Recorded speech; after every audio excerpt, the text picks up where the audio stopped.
And Halloween, I think, really humbled me and my husband to be like, this is great. And I am ready for this. So stay tuned for that, folks.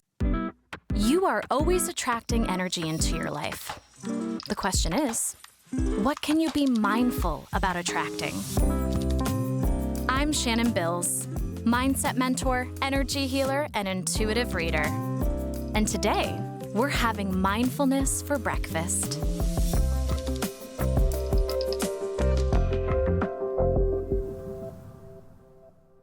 Good morning, good morning. I am staring at myself while I am recording this and realizing, I guess I must be very comfortable with you guys because I am currently in a workout outfit, have not worked out yet, just rolled out of bed, pimples on my face, and I thought I would maybe envision dressing up for my last podcast of 2025, but this is where we're at. And this is what we're going to love and sit with today. I know it has been a minute since I've been on here. I think at the moment, gone are the days of trying to get a podcast out every single week.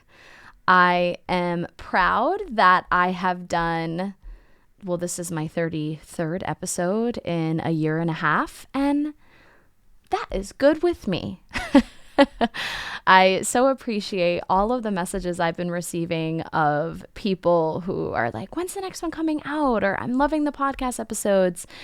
It makes me feel good to know that I'm impacting people without even realizing. And I guess that's just a random thought I want to bring to you right now. And forewarning, there's going to be a lot of random little juicy golden nuggets in today's podcast. But impact is always happening. Like you are impacting strangers on the street. You are impacting people with your kindness, your smile, your warmth, your heart, your jokes, your energy. And a lot of times we forget, or I should say our brain loves to go to, I need to see the impact right here, firsthand, right in front of me right now. Otherwise, I guess I'm not impacting people. And I know for me, my proof of that is when a random person will DM me saying how much they love the podcast, or I started my 3rd and 4th rounds of Lead Role Energy, which is the class that I put out this year, my 5-week class for actors, anyone wanting to step into their lead role energy. And I had someone on the first day say, I found out about you because of your podcast, and I love your podcast. And it's always shocking to me. And I don't want it to be shocking to me, because if it is shocking to me, it means I'm not rooted to it yet. So once I'm rooted to knowing my worth and knowing my impact, it's just going to feel like a neutral exchange when somebody tells me, hey, love the podcast. And I'm going to sit there being like, yeah, you do. Yeah, you do, because I love it too. And that's the impact. And that's... Anyways, I have a lot I want to get to today, guys. I thought that I would make my last podcast episode of the year about recapping some of my favorite discoveries of 2025. And the first one I definitely did a podcast episode on is Hobbies. I've taken Hobbies to a new level this year, and I was at a Christmas party last night, and I was telling somebody about how that is like the best thing we could be doing for our adult selves, is finding activities that get us out of our normal flow to create a new flow state. And the person I was talking to, he was like, you really impacted me tonight. Like, this conversation was so powerful. I never ever thought to return to a hobby I loved as a kid, or to try something new, because most adults don't do that, right? And pottery changed the game for me this year. Getting back into singing lessons changed the game for me this year. And once I feel like I have at least another year of exploring pottery, but I already know what my next hobby is going to be, and it's so random, and I'm so excited. It's going to be drum lessons. I don't know if I've mentioned that on the pod, but that is absolutely going to be the next thing that is going to be challenging yet fun. And that is what hobbies need to be. They shouldn't just be the thing that is easy or something that you love to do as a kid. That fills a different need. Hobbies should be challenging and something that you're working towards and something that you can divide a lot of your time and attention to. That way you're not thinking about work. You're not thinking about home. You're not thinking about your to-do list because you are so all in on this hobby. That is what's going to get you the best results. So hobbies absolutely changed the game for me this year. Another thing that changed the game for me is my health journey. So a little TMI, but I will tell you anything. I am officially off birth control, and I was on birth control for 20 years, over 20 years.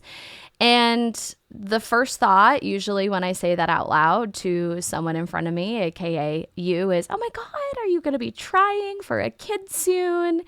I would say in the next couple of years, but not right now. I'm on my own journey of like getting to know my body and like flushing out all of those, I don't know, are they synthetic hormones? Whatever they are, flushing it all out of 20 years of stuff in me. I'm going to tell a little side story as I do before I get back into like all my discoveries of 2025. The last few months as a family for me and my husband have just been like really juicy, really like soft and like thinking about our future and having these bigger conversations. Obviously, I've been with him for over 10 years now. We've been married for 6 years. And like we've obviously had these big conversations before, but you get older and there are certain times where the conversations become more real and more real and more real, right? It's one thing to be like, oh, we know we want kids one day. And it's another thing to be like, okay, so like we know what's going to happen in the next few years. So what does that look like? And are we happy with our jobs? And are we happy with where we live? And do we want to raise kids here? There's just like a lot of deeper questions that are being put into play right now. And it has been such a beautiful time. I was going to do a podcast episode, and this is what my higher self is like laughing at me as I'm sharing this with you guys. But the last couple years have been so wishy-washy with, I could see myself as a mom. I definitely want kids. And then the next day I'll be out in LA with my girlfriends, having no other responsibilities other than where do we want to go for brunch or wherever. And I'm like, oh my gosh, yeah, I don't know if I need kids.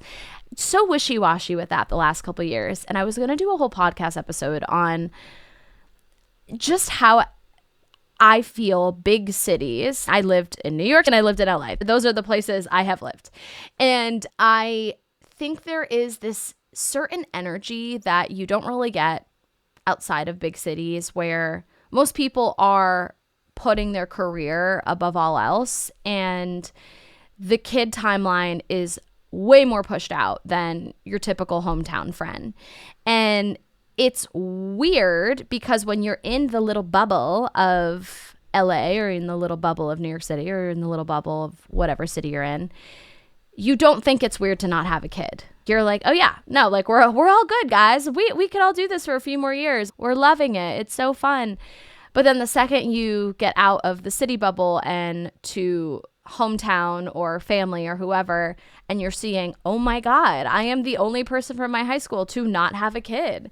And then that gives you a bunch of different feelings. And that's where my head has been the last couple of months. It's been so like, oh yeah, I'm so good not having a kid. It would be totally fine.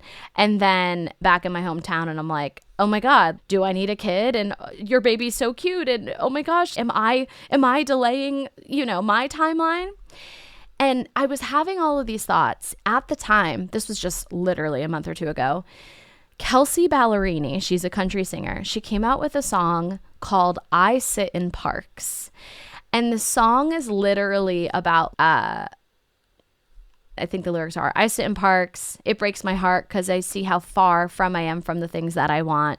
And she's looking at someone and she's like, well, dad brought the picnic, mom brought the sunscreen, 2 kids are laughing, sitting on red swings. And The next line. We look about the same age, but we don't have same Saturdays. And she's just kind of talking about how like, hey, look, Billboard top 100, they say I'm doing great, but like I look at this and I don't feel great. Do I have the right dream? Am I going after the right dream? I think the last lines are, Taryn is due in June. That's that family, but my album's due in March.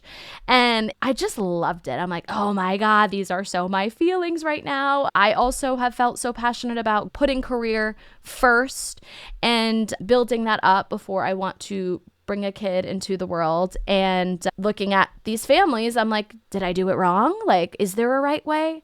And of course, there is no right way. The right way is going off of your intuition. And we also don't want to be living in a world of this or that. And I understand even just like explaining that scenario, I was like, do I pick the kid or do I pick the career? And there's going to be a time, hopefully in the next couple of years, where I'm like, oh no, it's both. It's both, everyone. I have the kid and I have the career and I have the hot bod and I have the successful whatever. So I was just having a lot of those thoughts. And then on Halloween is actually an important day because it is the day that I met my husband 10 years ago. And on Halloween, it was our first year that we decided to go trick-or-treating with our 3-year-old nephew.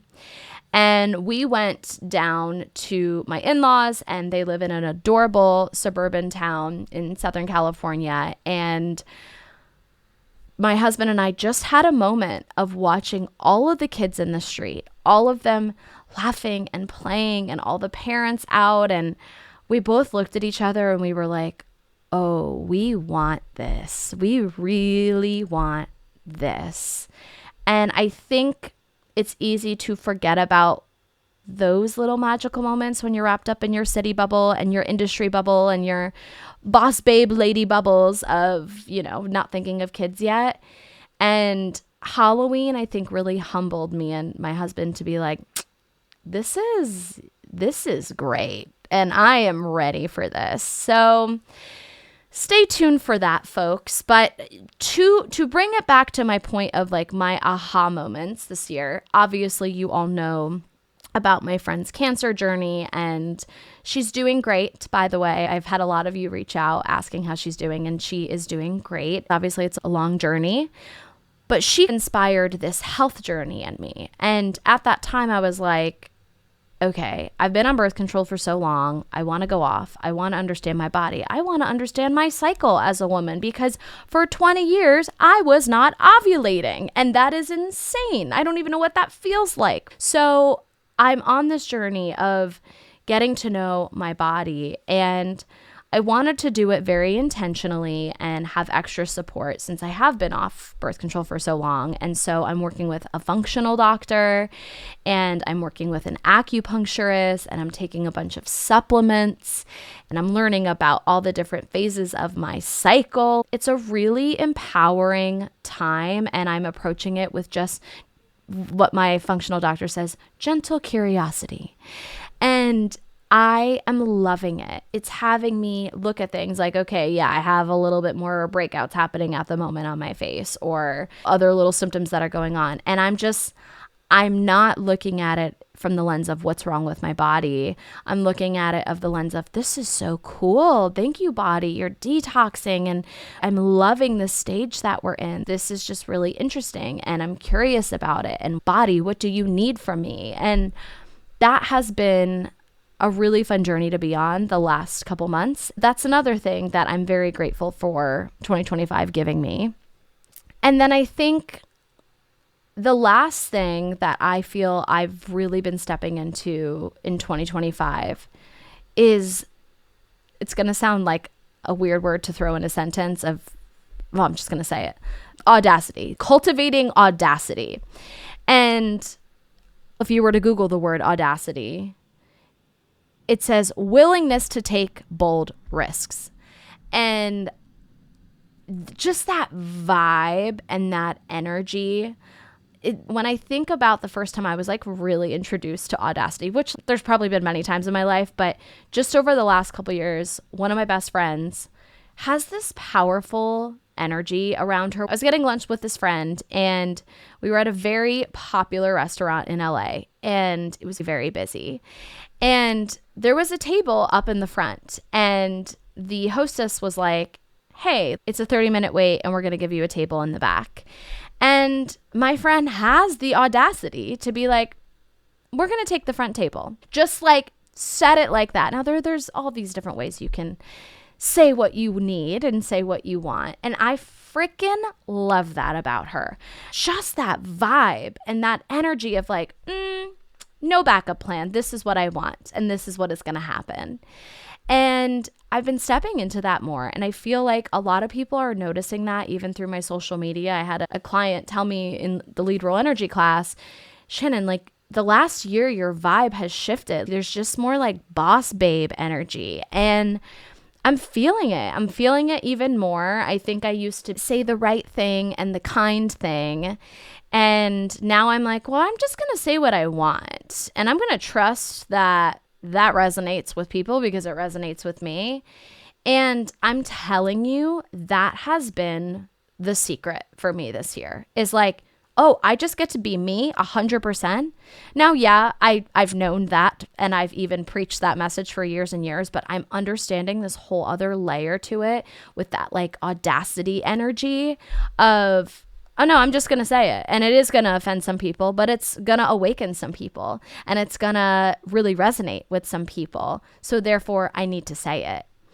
And if you're listening right now, which you are, you are listening to this podcast. Why do people say that? If you're listening right now, yes, you're listening. I really want you to give that a go. Stepping into more of that audacity energy and just sitting with the idea of if I could just say whatever I want and do whatever I want without being afraid of how people respond to me, what would I do? What would I say? That has really helped me this year. And I genuinely don't care about this, but I do think there's something to be said for it. I've had my coaching business for 5.5 years. I have done years of social media and branding for my business where I tried to be for everyone.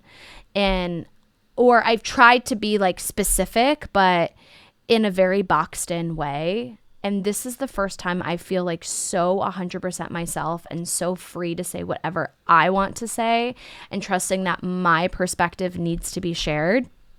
And I had this switch in the last year. And now I'm even seeing so many more of my posts go viral and getting hundreds of followers every single day just because of that energetic switch, which is the entire message of my branding is cultivate the energy first and then the physical world catches up.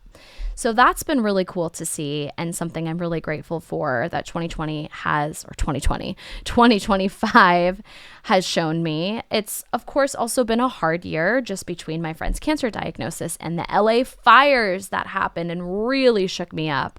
Friends losing homes, still having slow months in the industry just from it recouping from the strikes. There's a lot that's been going on, but like my mom always says, not every day is good, but there is good in every day. And that is what 2025 has proven. So that's my thought with that. I think the last thing I want to leave you with today is something that I've been supporting my students around because it is the end of the year. And the end of the year brings a ton of feelings, good feelings, bad feelings, uncomfy feelings. Generally speaking, the theme tends to be around regret or lack. Why didn't I get this thing? Shouldn't I have had this thing by now? And that is what I would say more than half of my day the last couple of weeks has been the messaging with a lot of my clients. And most of my clients are in the entertainment industry or they are creatives of some sort. What's hard about creatives is their career, their vocation, their soul's purpose, and a lot of their hobbies all tend to blend together. So they carry a lot of weight. You're talking 3 different areas of your life that most people have 3 different separate things for. And creatives tend to blend all of that together. And it's a beautiful thing, right? How cool is that our purpose is so big that we make a career out of it and we want to even create hobbies off of it because we love it that much. It's a beautiful thing. But it does create a lot of tension and pressure when we are only focusing on those things. So much of our identity and our confidence is tied to those 3 things. And so if you are only looking at those things and looking at what you've accomplished or what you didn't accomplish, it's gonna feel heavy. But there are so many other areas of your life. And I think the call to action here is, let's expand that tunnel vision for a second to go, well, what happened with personal growth? And what happened with health? And what happened with friendships? And what happened with family?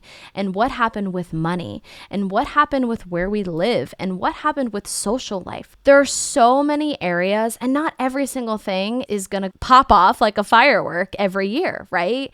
Each year we are allowing different areas of our lives to blossom.